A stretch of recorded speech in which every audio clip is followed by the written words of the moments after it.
जय श्री श्याम दोस्तों, हम आशा करते हैं कि आप सभी लोग अच्छे होंगे।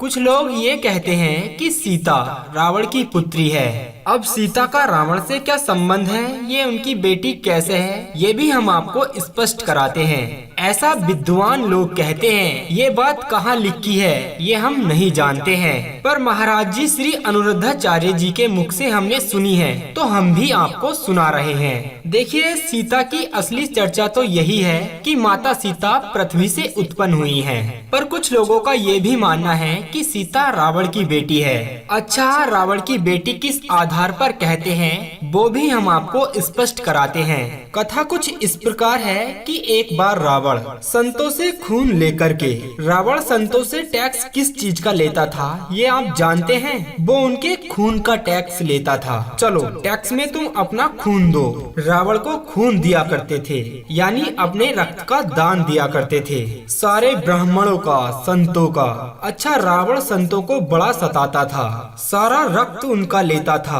ताकि रक्त के बिना वे मर जाएं। तो टैक्स में रक्त लेता था। एक घड़े में उसने सारा रक्त भर लिया संतों का और अपनी लंका में मंदोदरी को लाकर दे दिया। एक बार रावण के मन में कुछ खिचड़ी चल रही थी, वो हम आपको बताते हैं। खिचड़ी ये थी कि रावण जनक से बहुत जलता था, क्योंकि जितनी सुंदर लंका थी ना, उससे कई गुना ज्यादा मिथिला थी। मिथिला बोले तो वो आज मिथिला बिहार में स्थित है। बिहार प्रांत जो नेपाल से लगा हुआ है, वही मिथिला नगरी है। दोस्तों, ये जो नगरी थी ना, वो बहुत ही सुंदर थी। तो इसी कारण रावण जलता था जनक जी से कि इनके पास इतना वैभव है, इतनी संपदा है।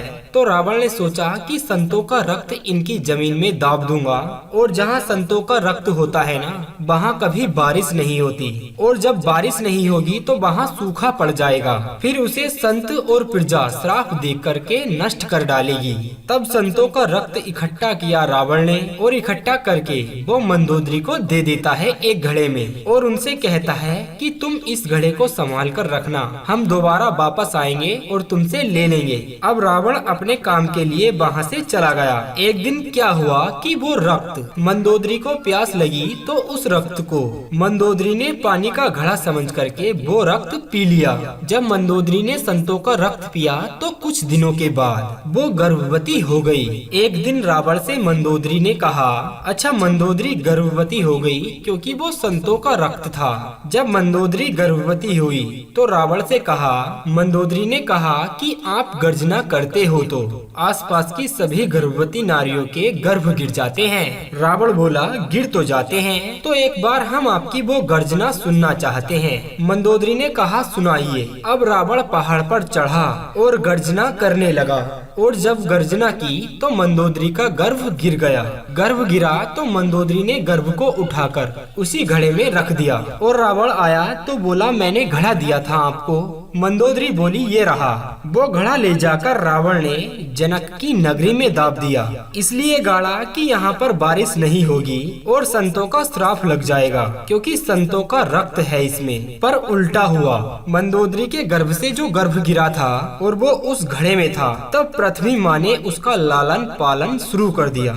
और समय जब हुआ तो राजा जनक को स्वप्न आया, और जनक जी ने जब सोने के हल से खोदा तब वहाँ पर एक कन्या उत्पन्न हुई, और वही सीता थी, क्योंकि वो मंदोदरी के गर्भ से निकली थी। इसीलिए कहा जा सकता है कि ये रावण की बेटी है। दोस्तों, इसके पुख्ता सबूत तो नहीं है कहीं पर भी, ये बात केवल मनमुखी सुनी है हमने संतों के मुख से, और यही हमने आपको बताई है। रावण एक महान व्यक्ति था और वो सब कुछ जानता भी था, और वो जान गया कि ये मेरी बेटी है। देखिए दोस्तों, इस हिसाब से तो रावण सीता का पिता हुआ। अच्छा, यहाँ पर आप देखेंगे जब सीता का स्वयंवर होता है ना, तो रावण भी उस स्वयंवर में आया था। इस अध्याय में गोस्वामी तुलसीदास जी ने साफ साफ लिखा है कि रावण ने उस धनुष को टच भी नहीं किया था, अर्थात रावण सीता से विवाह करने नहीं आया था। ये गोस्वामी तुलसीदास जी ने अपनी चौपाई में लिखा भी है कि रावण ने धनुष को छुआ भी नहीं था।